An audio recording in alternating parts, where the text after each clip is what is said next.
सचिन वाजे को डिपार्टमेंट में लाना, उनसे काम करवाने का काम ये मुख्यमंत्री तो कर रहे हैं। उसने ही पहला इस्तीफा देना चाहिए, बाद में गृह मंत्री ने।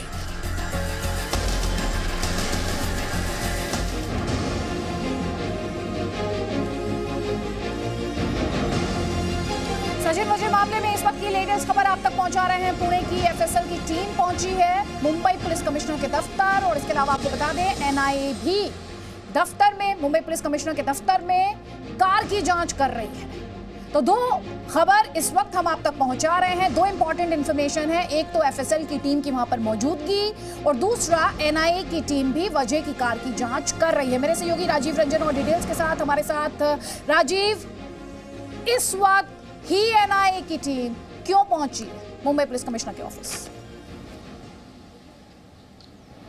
देखिए, एनआईए की टीम मुंबई पुलिस कमिश्नर का जो भी अब तक जांच हुई है, उन जांच को लेकर साक्ष्य जो मिले हैं उन साक्ष्यों का मिलान करने पहुंची है।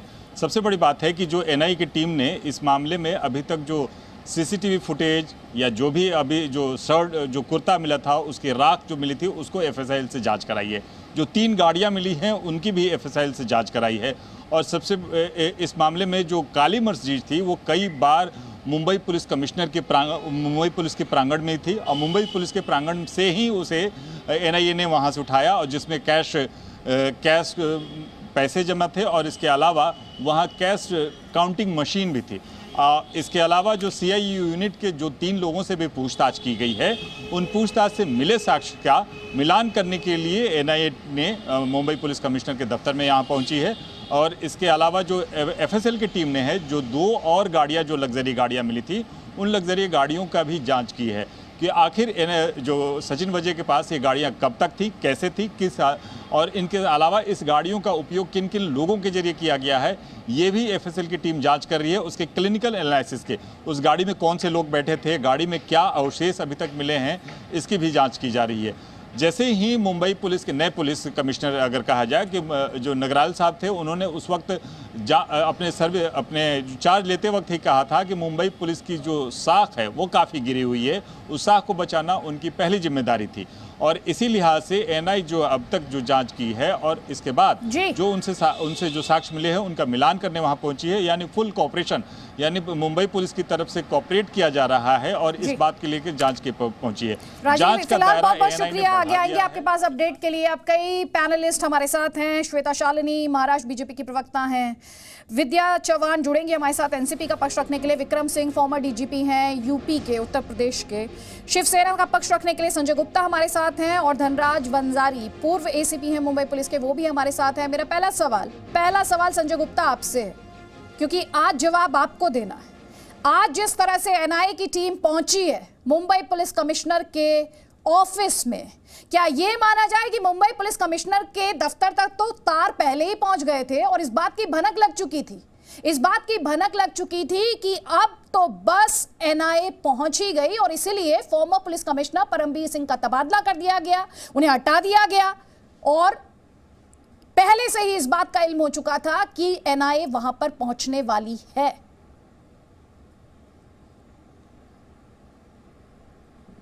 ट्रांसफर और पोस्टिंग ये एक एडमिनिस्ट्रेटिव मैटर्स हैं। ट्रांसफर पोस्टिंग अगर कोई मान लीजिए किसी भी मामले के अंदर सरकार को लगता है कि किसी भी जांच को निष्पक्ष कराने के लिए किसी की ट्रांसफर होनी चाहिए, तो एक अलग चीज़ है।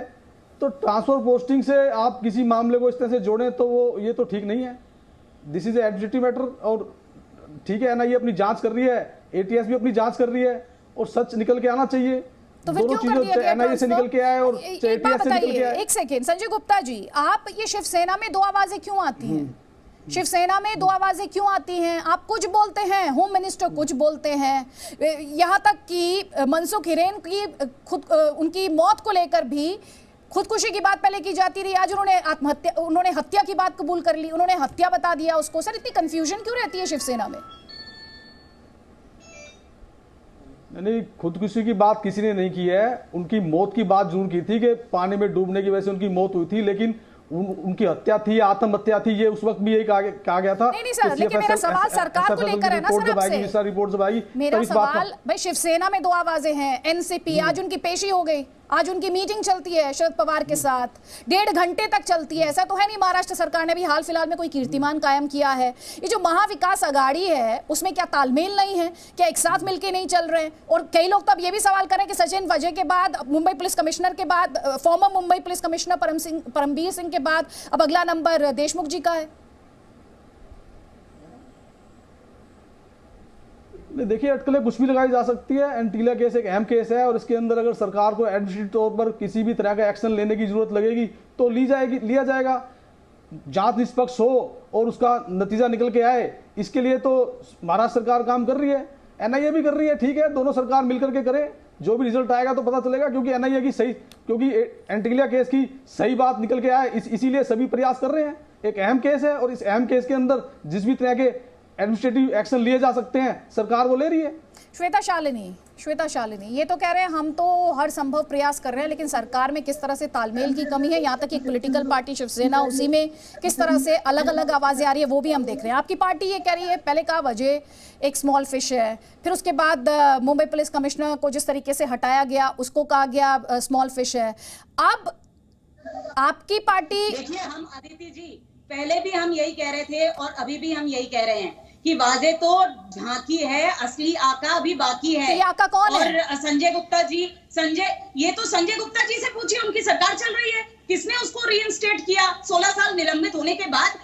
कौन इतना ज्यादा फायदे में था जो एक निलंबित एपीआई के लिए हर वो चीज अपनाई उन लोगों ने ताकि वो वापस पुलिस इसमें आ सके, और पुलिस को पेशा बना दिया इन्होंने भाई। और उसके बाद तो ऐसा निर्भीक तरीके से चलने लग गए। आप देखिए, यही महाराष्ट्र में साधु की हत्या हो रही है। क्या आप इनकाउंटर स्पेशलिस्ट रविंदर आगरे को जानती हैं? आप कंगना जैसे आर्टिस्ट को ये लोग घर तोड़वा देते हैं, बिजनेसमैन के सामने बम लगवा देते हैं। आखिर सेफ है? अभी इस केस की बात कीजिए श्वेता जी, आप इधर उधर मत जाइए आप। संजय गुप्ता जी, देखिए ऐसा है, आप लोगों ने, आपकी सरकार ने वही किया है कि सैया बहे कोतवाल तो डर काहे का। अब ये बताइए कि ये सैया ने बहिया किसका पकड़ रखा था, जरा बताइए आप। क्या आप रविंदर आगरे को जानती हैं? इसी तरह के एनकाउंटर स्पेशलिस्ट जो बीजेपी में शामिल है। संजय गुप्ता जी बीजेपी में है। संजय गुप्ता जी, मैं आपसे क्या पूछती हूँ? आप दिल्ली में रहते हैं, मुंबई आइए, बीजेपी में, महाराष्ट्र बीजेपी में। आप डिबेट डिरेल कर रहे हैं, पर आपसे जो सवाल है उसका जवाब दीजिए ना सर। आप ये बताइए हीरोइन की हत्या या आत्महत्या, पहले ये बताइए, क्योंकि गृह मंत्री का स्टेटमेंट इंपॉर्टेंट होता है सर। आप ऐसे पल्ला मत झाड़िए। और हत्या हुई है, मनसुख हिरेन ने कह रहे हैं कि हत्या है तो इसका मतलब हत्या है, उन्होंने किसी जांच के दौर पर ही कहा होगा। ऐसे कैसे कह सकते हैं कोई? तो मतलब आप मान रहे हैं ना, तभी तो उन्होंने कहा। मतलब आपने ये, मैं से मानूं कि आप भी मान रहे हैं, इसे चला दे हम, शिवसेना मान रही है कि हत्या की गई थी, ये चला दे हम। आपके लाडले सचिन वाजे तो अभी तक ये कह रहे थे कि आत्महत्या है। एक मिनट श्वेता शालिनी प्लीज, सरकार। श्वेता शालिनी प्लीज। हाँ संजय गुप्ता जी, आपके हवाले से चला दे कि शिवसेना भी मान रही कि हत्या थी। देखिए, कुछ फैसले सरकारों के होते हैं। सरकार जब कोई निर्णय लेकर के, किसी जांच के निर्णय लेकर के, निष्कर्ष लेकर के, जब होम मिनिस्टर साहब या कोई इस तरह से बयान दिया जाता है तो वो सोच समझ के दिया जाता है। संजय गुप्ता जी, महाविकास आघाड़ी, सर बार बार मैं आपसे पूछ रही, संजय गुप्ता जी, शिवसेना सरकार का हिस्सा है ना सर? शिवसेना सरकार का हिस्सा है, एनसीपी भी सरकार का हिस्सा है। आप लोगों के अलग अलग सुर क्यों है सर? ठीक है, अलग अलग सुर नहीं है। बहुत बार बात, शब्दों को कहने के तरीके अलग अलग हो जाते हैं। कोई भी दो व्यक्ति किसी भी एक बात को कहेंगे तो वो उनके शब्द अलग हो सकते हैं। आप ये बताइए संजय गुप्ता जी, ये अलग अलग तरीका क्या होता है सर? अलग अलग तरीके से आपका क्या मतलब है? या तो आत्महत्या है या हत्या है सर। गृह मंत्री अगर ये बोल रहे हैं, गृह मंत्री अगर हत्या बोल रहे हैं, और आप कह रहे हैं इसे कहने का अलग अलग तरीका है सर। अलग अलग तरीका, आप सुन लीजिए गृह मंत्री क्या बोल रहे हैं। देखिए, जांच सर सुन लीजिए गृह मंत्री क्या कह रहे हैं। हाँ, तो जांच के बाद अब उन्होंने बोला तो तथ्य सुनवा दीजिए सर को, सुनवा दीजिए। बताइए। में जो एक्सप्लोजिव पाए गए थे, और दूसरा जो मनसुख हिरेन, इसकी जो हत्या हुई थी, ये दोनों की जांच एनआईए और उधर में एटीएस कर रही है। जो भी इसमें आरोपी हो उनके नाम आगे आना चाहिए ताकि कानूनन उनके ऊपर कार्रवाई कर सके। माननीय मुकेश जी अंबानी, इनके घर के। विद्या चौहान जी आ गई हमारे साथ एनसीपी का पक्ष रखने के लिए। विद्या जी, मनसुख हिरेन की हत्या हुई ना मैम? बोलिए। देखिए, मैं आपको पहला एक विनती करना चाहती हूँ कि आप जिस तरह से पूछ रही है तो आप महाराष्ट्र सरकार को कटोरे में खड़ा कर रही है, ये गलत बात है। पहले तो मुंबई पुलिस को आप ये कर रही है कि मुंबई पुलिस ने ठीक काम किया नहीं, आपको ऐसा इल्जाम लगाने का कोई अधिकार नहीं है। मुंबई पुलिस की तुलना स्कॉटलैंड यार्ड के पुलिस से की जाती है।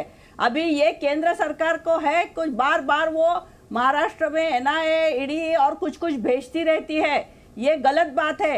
आपने भनक लग गई थी, मुंबई पुलिस को भनक लग गई थी, यानी क्या मुंबई पुलिस क्या चोरी कर रही थी क्या? मुंबई पुलिस किसी को पीछे आड़ कर रही थी? ये गलत बात है। और आप हमें चर्चा के लिए बुला रही है तो हमको मैम, बोलने आप दीजिए सवाल का कम से जवाब कम। दे नहीं रही आप ही हैं। हमें ये मैंने आपसे बोलेंगे कि पूछा ये कि गलत है। मनसुख हिरेन की हत्या हुई या मैं नहीं हुई। सवाल का गृह मंत्री जब हाँ, ये कह रहे हैं चर्चा हत्या हुई, नहीं मैम है, आप उस ये पर बोल चर्चा नहीं रही हैं। ये चर्चा नहीं है। क्यों और नहीं है, मैम, चर्चा? आप कोई न्यायाधीश नहीं है, आप मैम, कोई न्यायाधीश नहीं है। न्यायाधीश आप होने की एंकर बात को कोई नहीं कर रहा, एंकर की मैम। तरह पूछो।